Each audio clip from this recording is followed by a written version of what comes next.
Good evening, ladies and gentlemen, and welcome to the Stephanie Stevens Show. Today on the show, I have an incredible um, person on today. Her name is Miss Mimi Zion Long from New York City. I think she was raised in Alabama. Correct. Okay. Now, the reason I asked her on my show today is because I felt she had a tremendous voice in the world of the LGBT two-spirit pronoun community. Now, another thing I decided that I really liked her show. She does a nightly confession show where she educates the children on how to behave, how to interact with other people, and how they interact with her. And she's going to give you some of the pros and cons of how people sometimes interact with trans women. Um, so welcome today to my show, Miss Mimi Zion Long. How are you, girl? Girl, I am wonderful. I am so blessed. I'm full, girl. When I say that I am full, I am full. And it's such an honor. So thank you for having me on your show. You are welcome, girl. Now, I know you're originally from Alabama. hmm Now, that's a Confederate state. Yes. Yes, girl. So So I understood a lot of the anger in your nightly confessions. hmm Now, um, how do you identify, just so our audience knows? I am female, Okay. trans female. And Okay. let me break that down. I go and take it a little deep further. I'm a natural trans female. I'm taking every now and then because I'm still not taking my hormones like that. But everything from my cheekbones to my tata, honey, all are natural from God. So I guess God was like, I'm going to use you in the end time to show them, honey, that God can do it any kind of way he wants to. Because God, our father, our mother, was a woman himself. There was a side of him. There was an, I feel, and I can just only picture it, was a black drag queen. Getting things together, honey. Cooking dinner and chastising at the same time. Because if you understand a black woman, honey, can get the job done. Any way she need to get it done, she get it done. Mhm. Um, so yes, I am a female trans, Okay. natural Now, trans. I'm glad you said that because in one of my earlier conversations with one of the girls, I think she went on defense of certain people, sort of like myself, who are up and down and all around, who identify in the wide spectrum. But hmm more, I identify with the entertainer, the just the actor, the entertainer in me. And part of me is trans, but that's not what I focus on. hmm So I try not to, I'm not here to fool my audience. And I heard one of the performers explain to one of the other girls who felt she was more trans than who am I to be talking to her? hmm And the girl that was like her said to her, a lot of people identify differently under the trans and they look different. We all can't look the same. The same. Some people have in their minds, this is the way they look and they feel that they're trans and they haven't done anything. hmm hmm And I appreciated the fact that she actually said that. And I think she said it in defense of me, but I heard her say it in conversation. So I hmm think it had something to do with me because the entertainer that was talking to me had a very positive show. hmm And I had asked the other person to do the show, but she turned me down because she said that we're just doing too much talking. And she doesn't realize if we don't communicate and we don't talk, we don't get anything done. Message. So I'm kind of glad that in the long run that she didn't do the show. Her friend hmm did the show and we got what we needed. And we're blessed the fact that we're helping our brothers and sisters around the world to understand who they are and who they want to be, and you want to just give them an outlet to say somebody cares. That's Somebody it. cares. That's Somebody it. cares about you. We Mm-hmm. know you love God. We know you love your family. But a lot of us, and mainly in the trans community, are isolated from our families or distant from our families. So now I want to talk about you in Alabama. Now, do you talk to your family? Um, Only family that I talk to, and that's still shaky at times. Um, just to give you a backstory with my mother. Um, the reason why I'm in this body, um, I tell them a lot. I didn't ask to be in this body. My mother, she told me, confessed to me a couple years ago that she literally prayed over her womb that if she ever had a son that was gay, or at that time in the 90s they call it sissy, she would kill it. Well, guess what, honey? Be careful what you ask for. Mm-hmm. I was exactly what she asked for. And what happened all my life? I had to literally run. The reason why I'm thinking that I'm running for my life, but it was destined for me to be here in New York City. Um, I have experienced shame, pain, hurt, and defeat, not from just the police, not just from my family, not just from other straight people, but also from my community.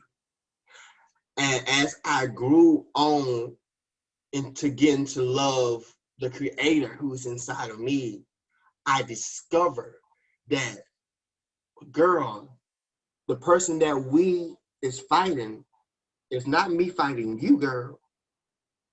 It's the enemy inside of me, which is the enemy might that be inside of you, who both want us dead, girl. He both Mm-hmm. want us to be destroyed. So if I can get you jealous at me, and I can be jealous at you, then we can never come together.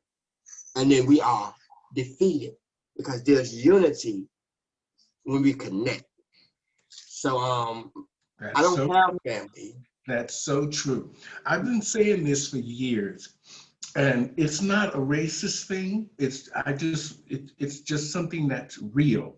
If Mm-hmm. Black people would stop fighting each other, stop fighting each other, doing all these crazy things and making excuses for the fact of these crazy things, and they do them thinking, okay, you better not snitch, you better not talk because you know you're Black and this and this and this. It's like at the end of the day, do the right thing.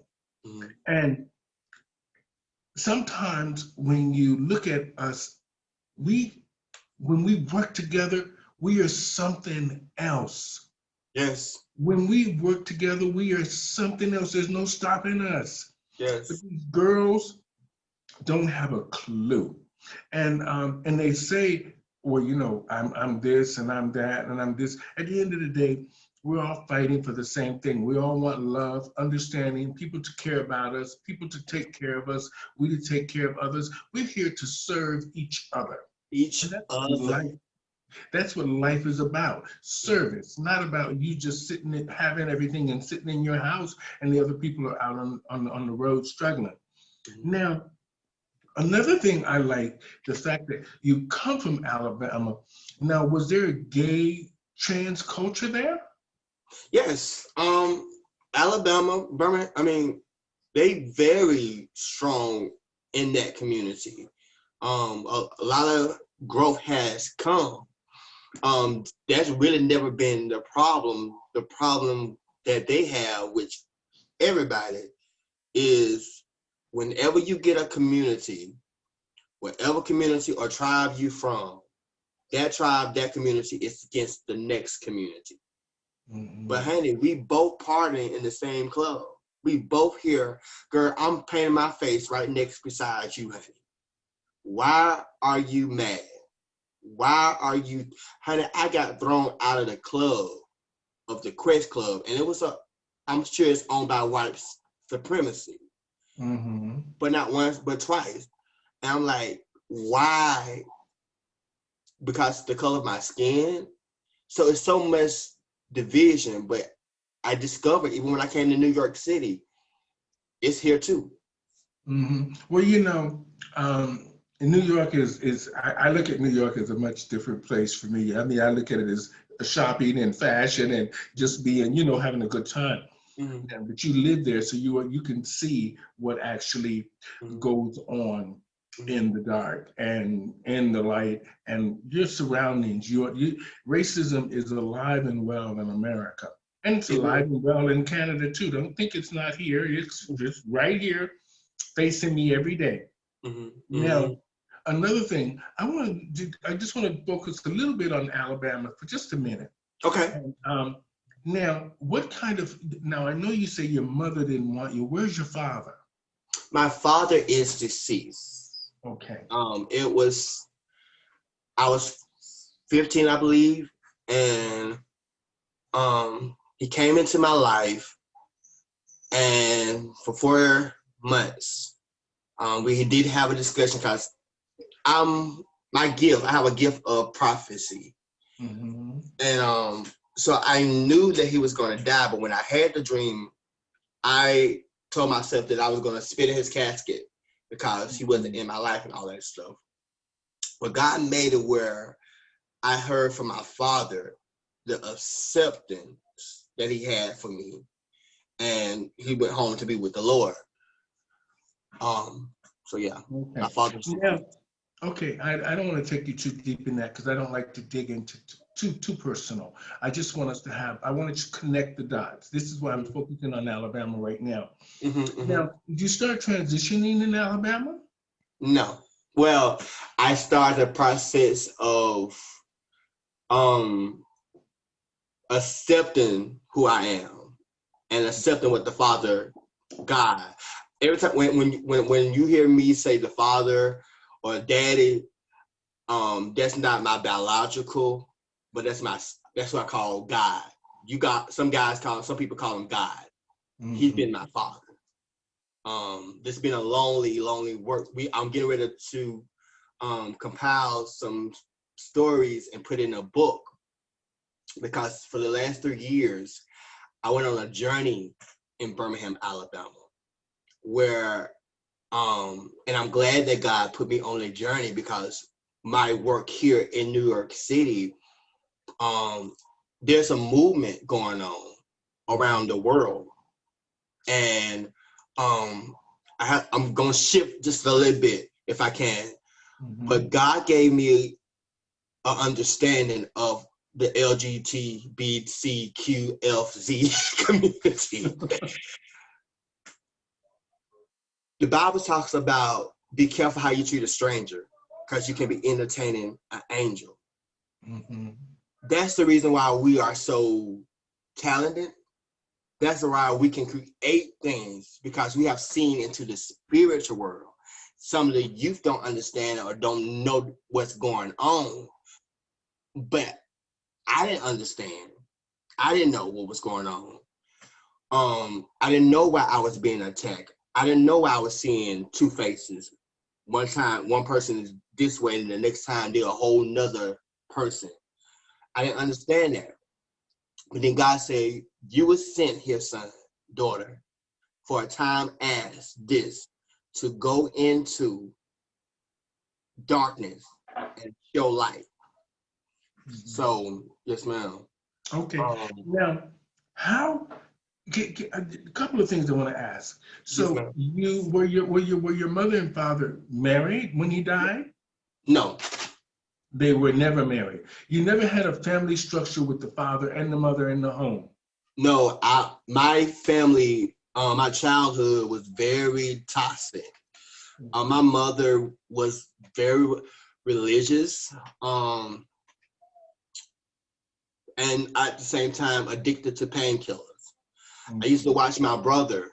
I have one brother on my mother's side. I used to watch my brother, get into fights with my mother, like literally fights. One time I came home and my mother had shot my brother. Yeah.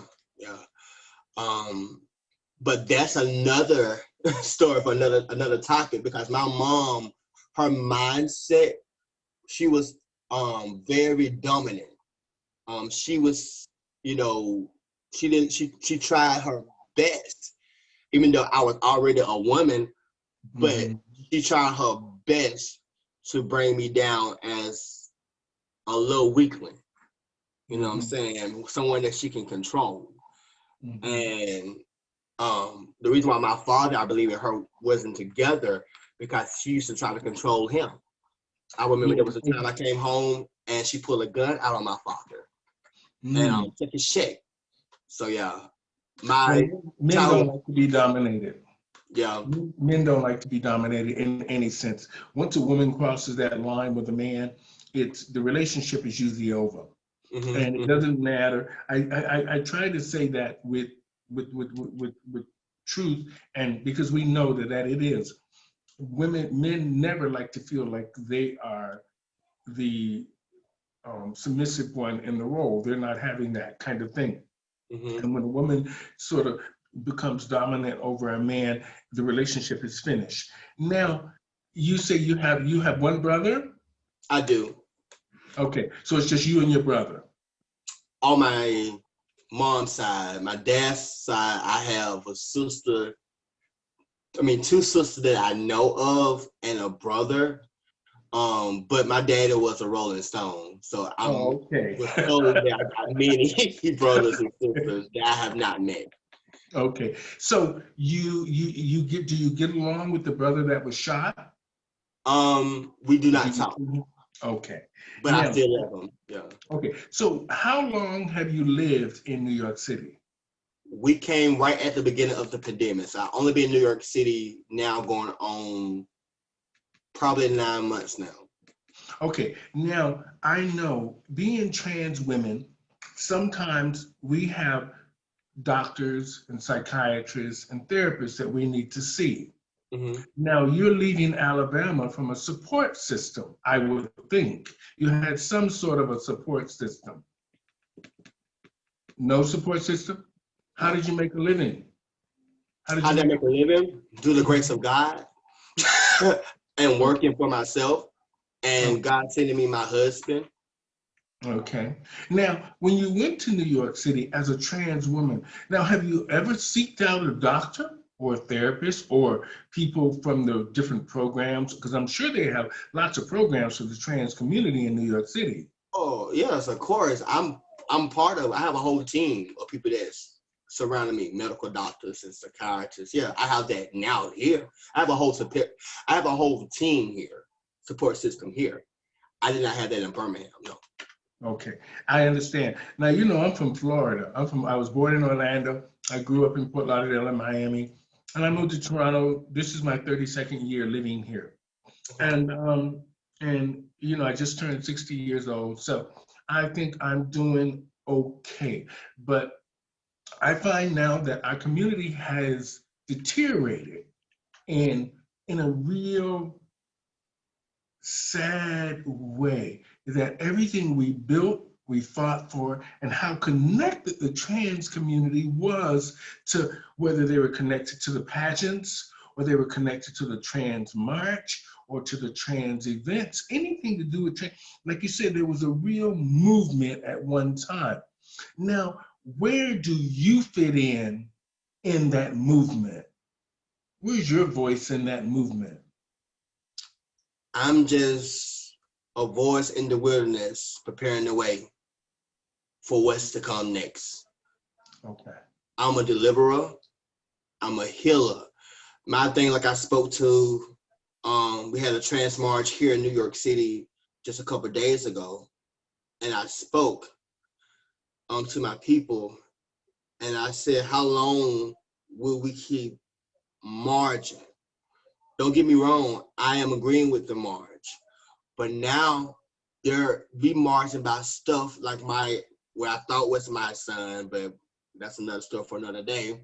But he was one of the people that was leading the movement, and he's made some statement that we don't have funding for HIV or housing, and this is stuff that they keep on talking about. That's a Mhm. lie. New York City, Alabama got some learning and some work to learn from New York City, honey. You can get your work done here if you're on a Medicaid or a Medicare, honey, because not only that, I am HIV positive. So, you know, my illness was supposed to cause me shame and pain is the very thing that's causing me to have a place to stay rent free, a place to stay, a program where I can go and get, if I want to get extra boobies and get surgery done. I have that access, you know what I'm saying? That's not everywhere. So I really think that our community, especially for those that of age, we need to teach. And then those that are younger, they got to humble themselves down and listen. They don't want to listen to us. And all this stuff that happened, and don't get me wrong, some stuff the cops did, some lives got taken. And I get, you know, people talk about me or get mad at me when I say this, because I get their pain, I get that they're angry. But the truth of the matter is, you can't resist arrest. There's a right way to do things.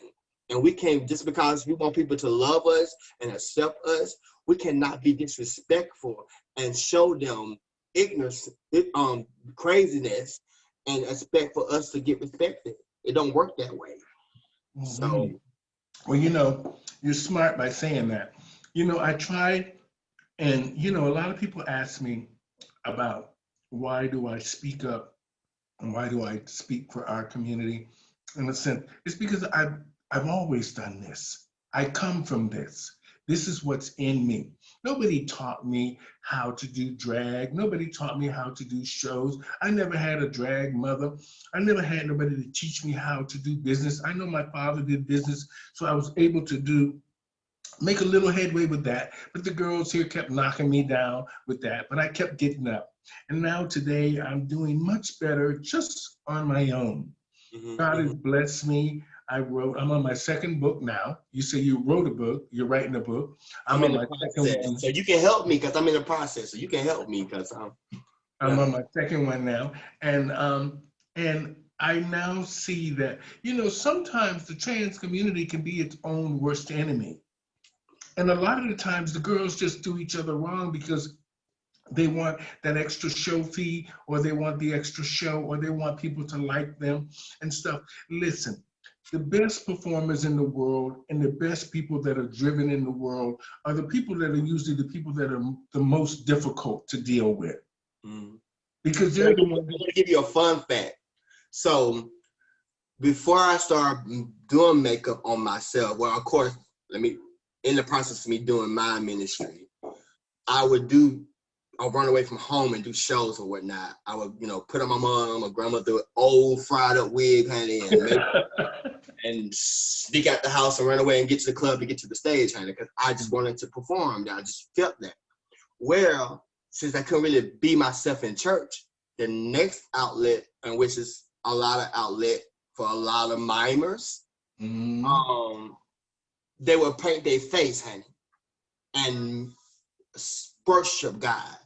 I was the most professional and the baddest. I'm not being cocky or conceited in Alabama, but I was the baddest and the most professional and anointed mimer in Birmingham as a guy.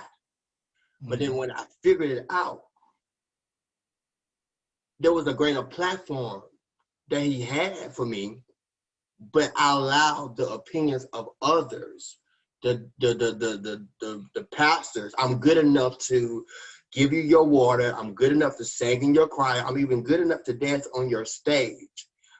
But because you're not understanding or you don't have no knowledge, you abuse the very gift and the vessel that God sent to you. We are gifts. Me and you, my sister, we are gifts that God gave. Everything that's inside of us. I don't get it. How can you say we unable? That's not God. When we start operating in who we are, that come natural. Didn't nobody teach me how to paint my makeup.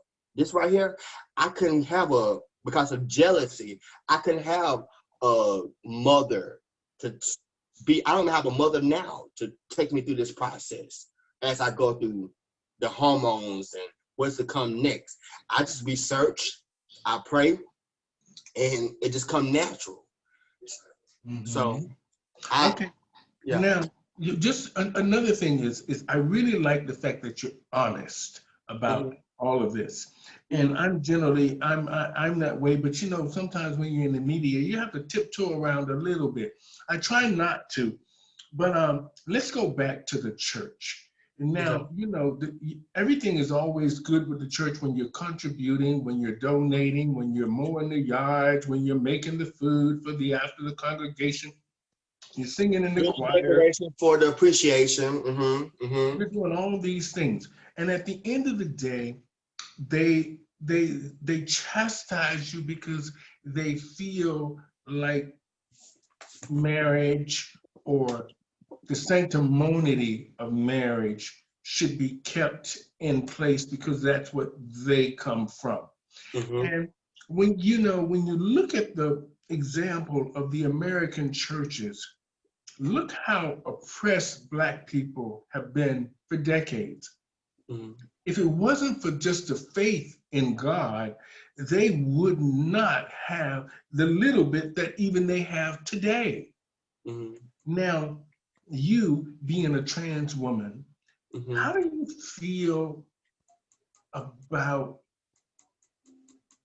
Black people? You know, I hate to say, I'll just say our people. Mm-hmm. They treat us and interact with us, even in the face of God, there's still that negativity and that burn of, you can see it in the face, they don't like you. Mm-hmm. And whether you're working so hard for the church, they're working harder to change you. Mm-hmm. Mm-hmm. Now, the reason I'm so glad we're talking about the church thing, because I grew up in the church and my parents lived at the church 24 hours a day. If Mm-hmm. you know what I mean. Monday, Wednesday, Saturdays, and Sundays, all day, every day. Mm-hmm. Now, you, as a trans woman, do what do you think needs to happen now with the trans community? Because the girls ain't got no work. Mm-hmm. We Mm-hmm. know they ain't got no work, and we know the first thing they usually turn to. Mm-hmm. And there's nothing wrong with, I've always said this here. I always thought they should decriminalize prostitution, not because it's just women have been doing that forever Mm-hmm. and Mm-hmm. making money. I think when you decriminalize something and you help the people that are in a marginalized situation, you'll come out a lot better than putting them Mm-hmm. in prison. Now, I want to ask you, Mm-hmm. you said that a lot of bad things happen. Have you ever been to jail? I have. Oh. How did I mean as a trans woman? Or Yes, as you? I mean, you say because it's natural. So I won't identify you as a trans. I'll just say as yourself. Have you been there? I have. Yeah, So just last year. okay, how did all that I don't want to know why it happened. I just want to know, how did you cope with being in there? Because sometimes trans women can be very difficult. Yeah. Um, like I said, when you are ready, if you want to bring me back on, because I got to be kind of, cautious how I tread, because my story, or when Mhm. I tell it in its full capacity, it would seem like something very fictional or something very like I'm a crazy person. Oh, Um, okay. but I will say this much: for me, it was very traumatizing because I was not so much fighting with different guys that was inside of the jail. Because matter of fact, when they had put me in the block girl, I had my nails still on, right? And at Hmm. this point in time, I wasn't like, I still had some facial hair on there. I was like in the early stage of becoming that woman. And Oh. I went into jail and I heard them talking about this, and I said it off. I said, well, all y'all niggas can come and get it. And if y'all come up these stairs, y'all come and get it. And moved me out, honey. They moved me out and put Well, me on a personal cell. But I've been to jail a lot, and I've seen a lot inside of the jail system. But when it comes down, you said something about the sex workers. I've done that too when I didn't have no food. I get it. Now, some of these girls do it because that they just love to do it. They love the attention. They love the money. But there's some other girls that they don't have no choice but to. I got to get this money, honey, so I can get this bus ticket, so I can go to New York City, honey, to get this job done because I need to be myself. Or then there's others that have been kicked out by their parents and they don't have no food to eat. I get it. That's why women like us that God has are getting ready to establish, we should take it upon ourselves to build funding for our community and do classes and teach our young sisters how to be lady. That's the thing. It's okay to be a trans. It's okay to do your Beyonce number and shake it and buck, honey, even do your whatever. That's good. But at the end of the day, if you want respect, honey, you got to look like respect. You got to act like respect. You know what I'm saying? You can't open your leg up to everybody. And you got to be careful because you got those guys that love to look at you, love to embrace you, love to have sex, love for you to suck their nana, honey.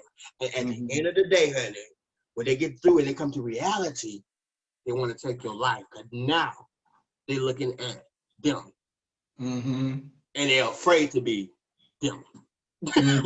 So now I'll kill you. Yeah.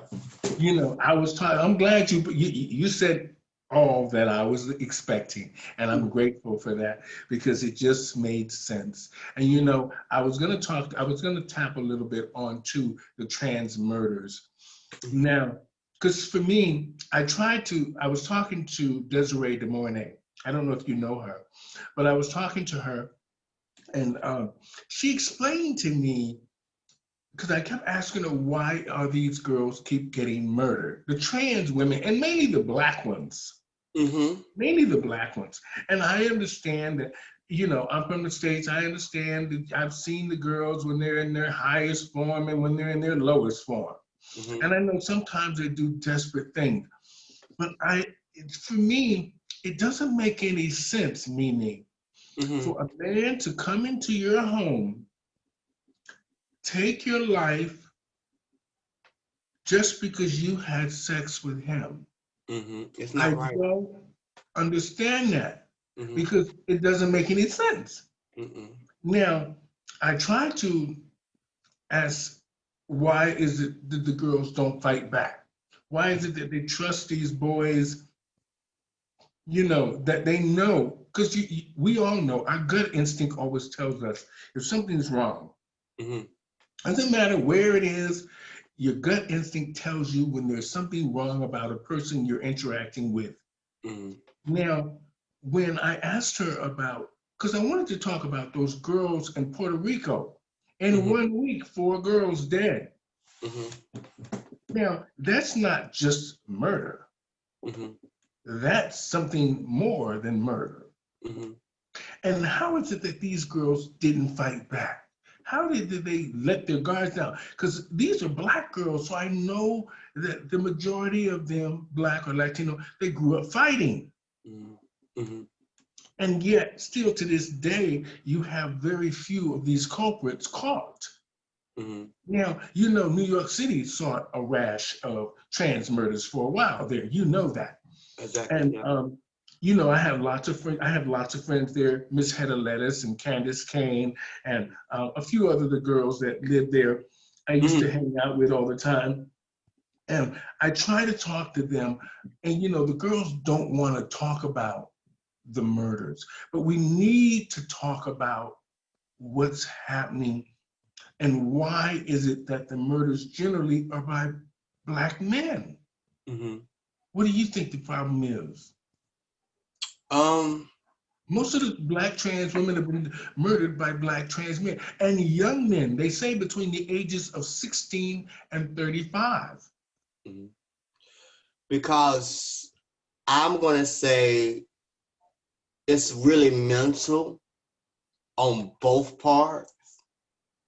That's why I said everything in my life, I never experienced nothing like that till I got to New York. I had an incident when I came to New York, and I'll tell you about it in a minute. But my gay mother, before my mother now, who's Darrenisha Duncan, who's a beautiful trans woman who have opened up doors. She got her own outreach. And that's another person you might want to bring on your show to talk to. But she Mm-hmm. have her own outreach where she helped trans. Oh, Um, that's she's amazing. We need that. yeah, it's she's you shared a post on your page. She's a good woman. But before she actually was my mother was killed by a guy that was living with her in her home. Mm-hmm. And when I came here, um, God took me through this situation. My husband had went out of town because he lost his grandmother and auntie due to the corona. So he had to come back to Alabama. I was stuck here. And I was lonely, honey. And my flesh started talking to me, honey. And you know, truth be told, girl, when you in horny and when you in your mindsets and in your flesh, honey, all wisdom and knowledge go out the door, honey. That's why Mm-hmm. you have to get control over that. And I went into this guy house here in New York City, and it was so strange because I didn't recognize him, and he was on these drugs or whatever. He was taking ice, Mm-hmm. and however, we was in the midst of it, and we was good at first, and all of a sudden he just changed real quickly. It was like he became very demonic, and he was cussing at me and pushing on me and telling me he was gonna kill me and just going real crazy. When Mm-hmm. I discovered him, when I came inside of the door, he had no doorknob. So I was stuck in there. Oh. Yes. Literally stuck in there. Oh. I had to literally call my husband on the phone so he can hear what was going on. He was just cussing, talking about I'll kill you, I'll bite you, beat me in my face, push me down. So finally I prayed, and I just like, honey, I'm at this point. If you gonna kill me, nigga, go ahead and just do what you gonna do. Go ahead and kill me. I called the police. Long story short, got out. Nothing Mm-hmm. but the grace of God. Oh. That. Lot of my um sisters. That's why I've been lately on my platform. I know you got to make your money, but if you gonna make your money, be accountable to somebody. Don't go Mm-hmm. by yourself. Give somebody your number. Let them know where your location is. Let them know where Mm-hmm. you're going.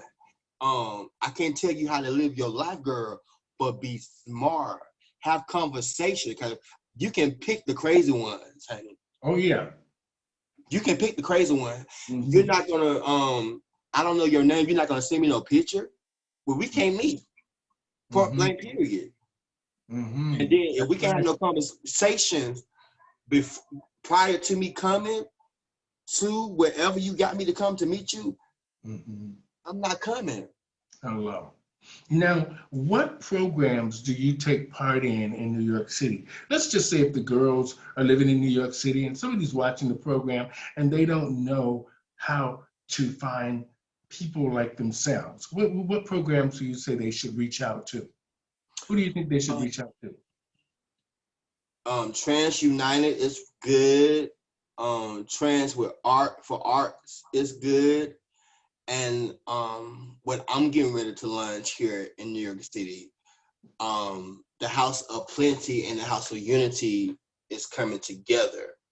Um, I can't go too much into detail because Mm-hmm. here's the thing.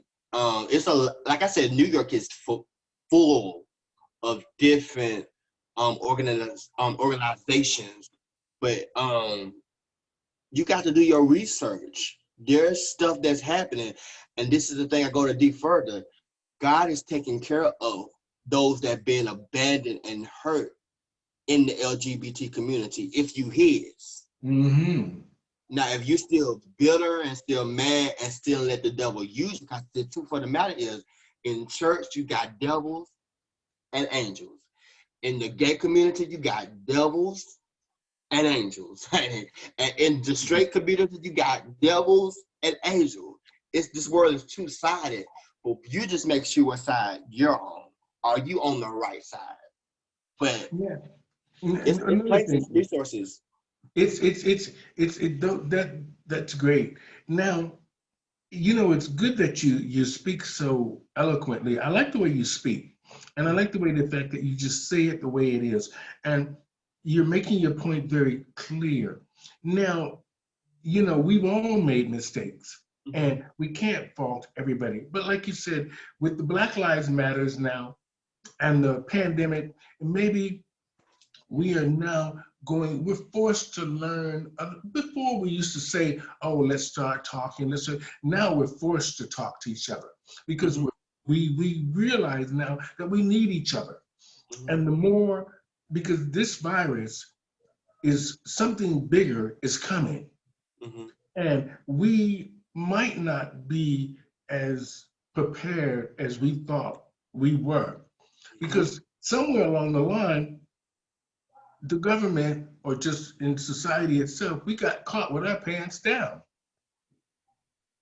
And you can't get them back up fast enough. Not fast enough, girl. And, and this pandemic time with people with no jobs, mainly the girls in in the industry, you know, the girls who doing the shows, they make their money from the shows, or the bartenders or the waitresses, or just the people in general that's in the service industry from theaters. These people don't have any income.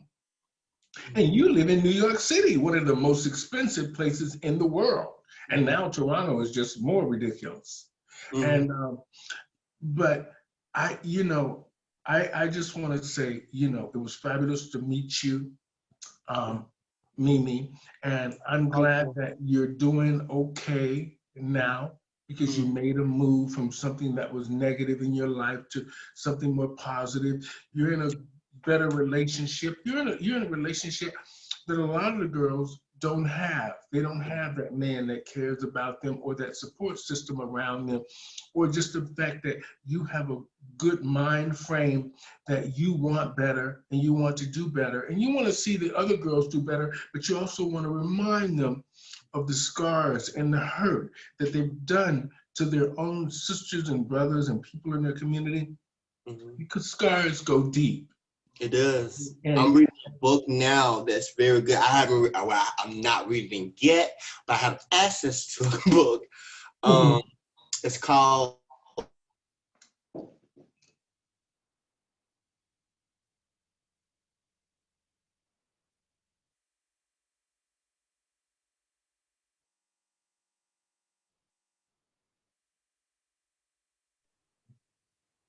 Okay, you back now. You guys froze up, but it's talk about drama and how trauma, how it holds in the body and how you can get healed from it and the stuff that you got to do to get healed from it. I don't really know the author name by heart, but yeah, I'm aware of that, and it's just my job and my duty to show them.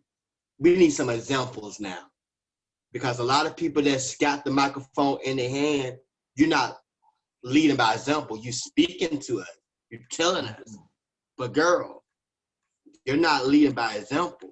mhm, Somebody got to groom themselves. If you got a problem with the White House, how about you be the change the White House? mhm, Where's my trans sister that's grooming herself to go do politics or to stand up against whoever's going to be in office? Where's that girl? So in this place is I'm gonna spread light, not in being a bitter person. Cause being bitter, being angry, honey, it's not gonna get us nowhere. Before mhm, you start speaking, before you start going out, and trying to, you know, start a movement, make sure you heal enough. Because, like I said, hurting people hurt people.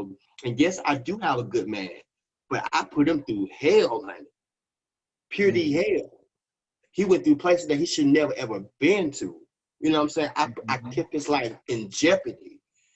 And I love him at times because that's not who you're supposed to be with. That's not who you're supposed to live with. But honey, you better seek God for yourself. And that's what he kept telling me. He said, whatever you do, my child, don't stop seeking. God don't care about if you dress like a man. He don't care if you dress like a female. What your heart look like. What that mhm. mind do. You know, sometimes, you know, just like what you just said, you know, it's great that he can accept you for who you are. I was in a relationship for a very long time, over 7 years. You know, the one I had before that one was for 11 years.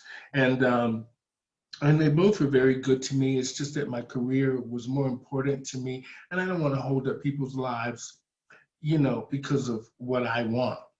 And I just felt that sometimes when there's a calling, you have to answer that calling, and only you know of that calling.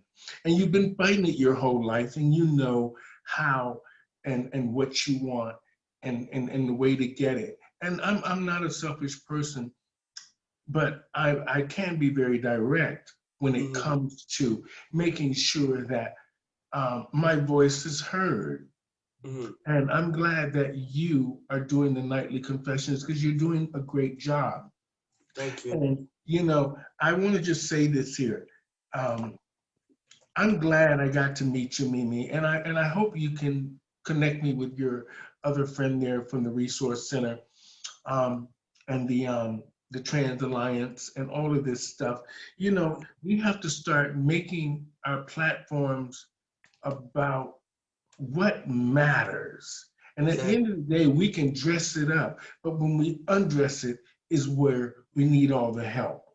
Exactly. From our mental to our transitioning to understanding other people, people understanding us, we understanding the world and where we fit in it. Because not everybody's going to love us. We understand that. But they need to respect us just like we respect them.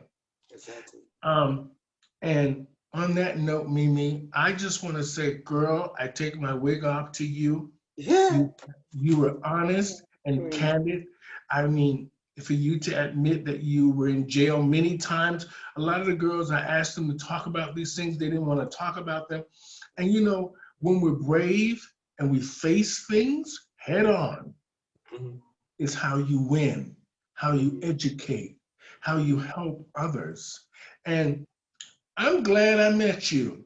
I'm glad you met me too, and I met you too. You are such a beautiful person, and I would hope that you return the favor.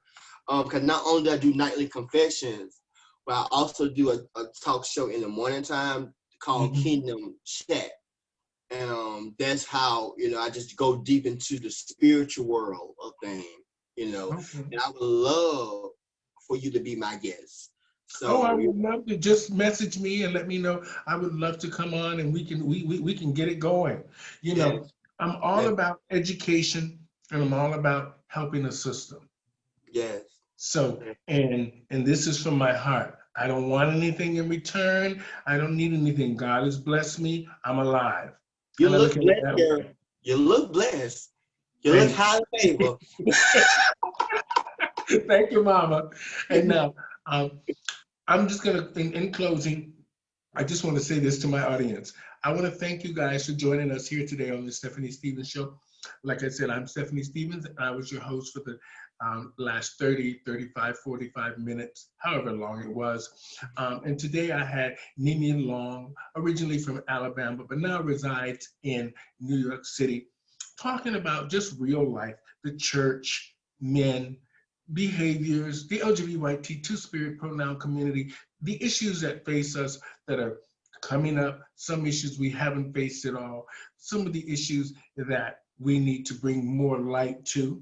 We need to learn how to understand each other a little bit better. We need to learn how to treat each other a little bit better and understand that scars go deep.